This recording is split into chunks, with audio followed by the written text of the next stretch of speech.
Over 4 decades, Aberdeen has built deep relationships throughout emerging market economies. And each episode of our Emerging Markets Equity podcast is your chance to eavesdrop on an agenda-setting conversation between me, Nick Robinson, and some of our brightest minds, figuring out the opportunities in key emerging markets.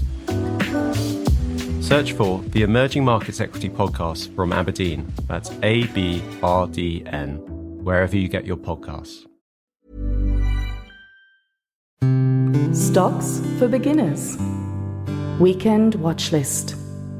Hi, and welcome back to Stocks for Beginners Weekend Watchlist, where we'll be taking a close look at an individual company, sector, or ETF that you may wish to consider for your watchlist. It's not a recommendation to buy, but a way for you to learn how experts screen for value.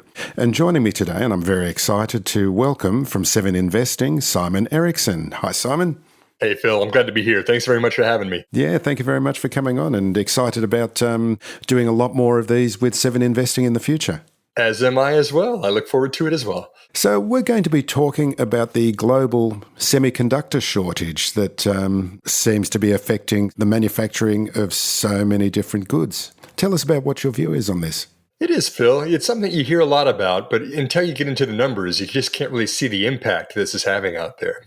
A company like Apple, one of the largest consumer electronics companies on the planet, says it missed sales by $6 billion last quarter. That's a big deal. When Toyota, one of the largest automakers in the entire world, is saying that it had to cut its production capacity, global production capacity, by 30 to 40% a month. I mean, that's a really big deal. And so these things, both of the reasons for those shortfalls were because they just weren't able to get enough chips. And so something that I've looked into the last few months has been, why is that? Why are we seeing these kind of bottlenecks? And probably even more interesting for your audience and mine as well is, as an investor, how can we make money off of this and take advantage of what's going on out there? So what are the reasons? Why is there a shortage at the moment? What's contributing to that? There's a bunch of reasons for it. I think that first and foremost is really the manufacturing capacity. It's just not keeping up with demand right now. Demand, to a large part, is coming from the cloud data centers. When you see companies like Amazon Web Services, you see Google Cloud Platform, you see Microsoft Azure, and all of these are growing at 40%, 50% a year. That is incredible how large they are, and yet continue to grow at that pace. And those cloud data centers that they have, the infrastructure that goes into those, is having to get more and more complex. The machine learning algorithms that are processing and doing all this computing and all the instances and all the storage and all the data that companies are churning out and putting in the cloud, it's just pushing them to their capacity of keeping up with it. And so a lot of that is custom chips. These are really high performance computing chips that are going right to the cloud. Another trend that's really pushing the demand side of this is electric vehicles. Electric vehicles, we hear a lot about Tesla. We hear about a lot of the automakers kind of going the EV route, but this is completely new to the supply chains that we've gotten used to in the automotive world, at least, which was kind of built upon distributors. And then the level before that, you had chip makers. These complex auto supply chains have really needed to simplify. This is something that Elon Musk spends a lot of time on. But at the end of the day, electric vehicles, they have twice as many chips as an internal combustion engine does. The cost of those chips can be 7 or 8 times it is for an electric vehicle versus a traditional vehicle. So, we're seeing a lot of demand on the auto side of it as well. And then just the IP, the intellectual property of this is not easy to make the most complex chips in the world. It's not like you can just go and flip a switch and say, okay, now we're going to start providing the chips that are going into Apple's smartphones or to Tesla's cars or any other high-tech company out there. It's very, very challenging. We've heard Moore's law is dead. That's not true. Chips are getting smaller and smaller. The transistors that are being packed onto those integrated circuits are getting denser and denser. And there's only a handful of companies that can actually produce and manufacture the process technology that's required for the most demanding of chips out there. Whether it's going to consumer electronics, whether it's going into automotive, whether it's going into data centers, whatever it is, there's a demand versus supply imbalance right now. And then there's also a lot of IP and technology. It's just really tough, Phil. This is not a cyclical thing. This is kind of the new normal that we got to keep up with demand out there if we want this to change. And I believe it's affected the thinking of even traditional car manufacturers, where in the past it's been just-in-time delivery of parts for cars. And now they're starting to think about actually bringing the manufacturing closer to home and actually doing it themselves and even becoming chip manufacturers themselves, I believe. That's so true. It's so global, right? I mean, you think about automotive supply chains. Maybe you're getting some chips from NXP in Austin. Maybe you're getting some from Renesas in Japan. They ship them, they inventory them to you. You have some distributor like a Delphi or a Bosch or somebody that's whole, and then you send those to the automaker itself, and then they've got to manufacture. And then when you've got an earthquake or a fire that happens in Japan, like what happened last year, or you've got a winter storm here in Texas, which all of my Texas friends here know what that was like last year. I mean, it just throws the entire equation out of whack. And then nobody's getting anything done anymore. And then on top of that, Phil, how about COVID? I mean, how about when Toyota says, hey, we don't see the demand in March of 2020. We've got to cut back on our order forecasts.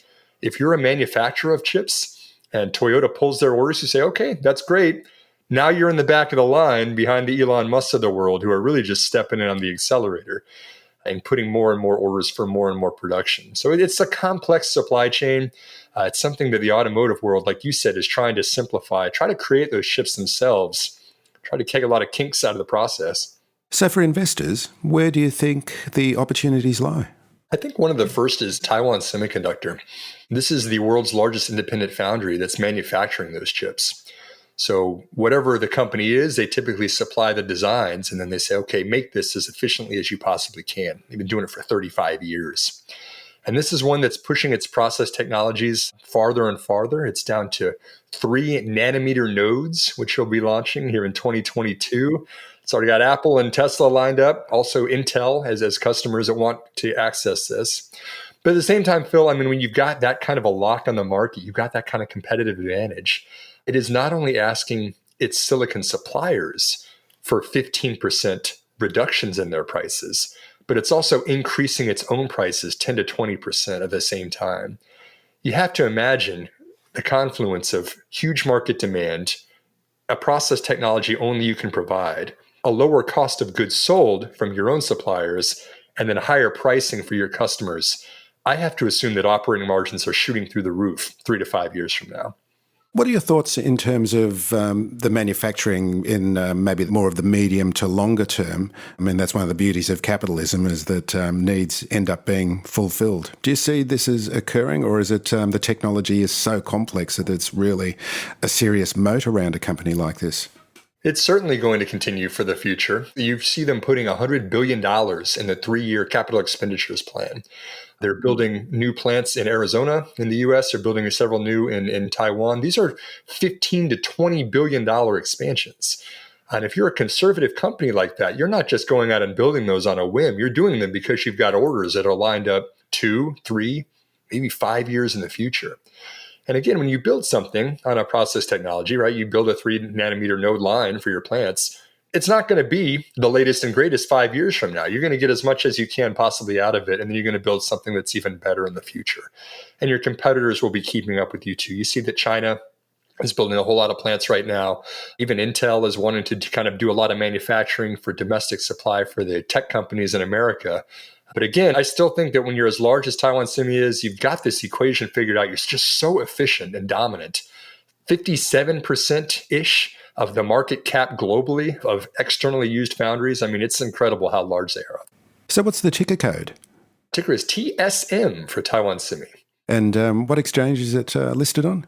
Let's see, that one's on the NYSE in the States. I believe that they've got some foreign listings too, but don't quote me on the tickers for those. Yeah. And of course, as I said at the beginning, this is not a recommendation to buy, but this is just something to have a look at and do your own research.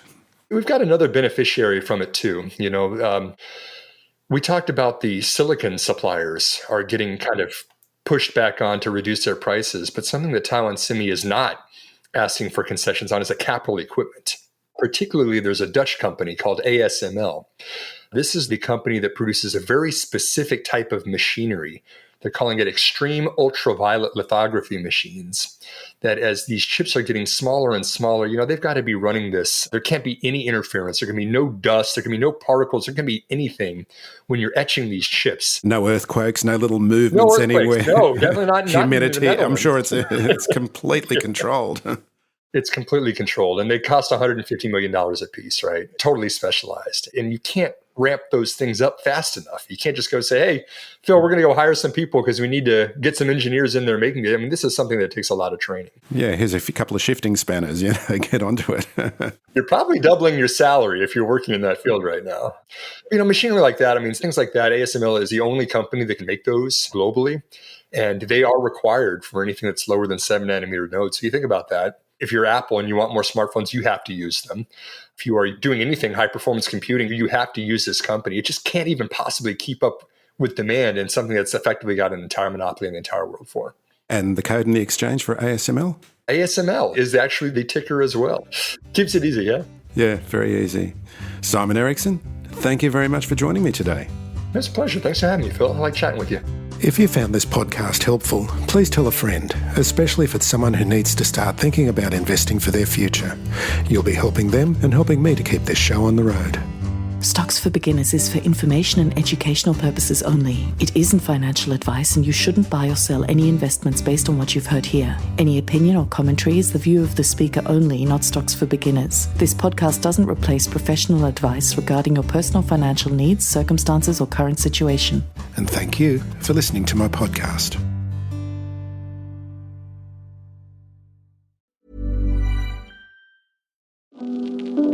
Over 4 decades, Aberdeen has built deep relationships throughout emerging market economies. And each episode of our Emerging Markets Equity podcast is your chance to eavesdrop on an agenda-setting conversation between me, Nick Robinson, and some of our brightest minds, figuring out the opportunities in key emerging markets. Search for the Emerging Markets Equity podcast from Aberdeen, that's ABRDN, wherever you get your podcasts.